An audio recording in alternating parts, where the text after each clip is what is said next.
جس گناہ سے عمر کم ہوتی ہے وہ ہے ماں کی نافرمانی۔ جس گناہ سے انسان پر لعنت ہوتی ہے وہ ہے جھوٹ۔ جس گناہ سے دنیا میں ہی پکڑ ہو جاتی ہے وہ ہے کسی پر ظلم کرنا۔ جس گناہ سے رزق میں تنگی ہو جاتی ہے وہ ہے زنا کرنا۔ جس گناہ سے دنیا میں پردہ فاش ہو جاتا ہے وہ ہے نشہ۔ جس گناہ سے پوری انسانیت تباہ ہو جاتی ہے وہ ہے قتل کرنا۔ جس گناہ سے نعمتیں چھین جاتی ہیں وہ ہے تکبر۔ جس گناہ سے دعائیں قبول نہیں ہوتی وہ ہے حرام کی کمائی۔ جس گناہ سے رب ناراض ہو جاتا ہے وہ ہے باپ کی نافرمانی۔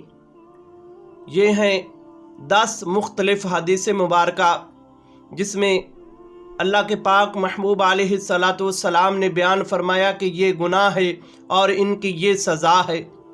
دوستان محترم،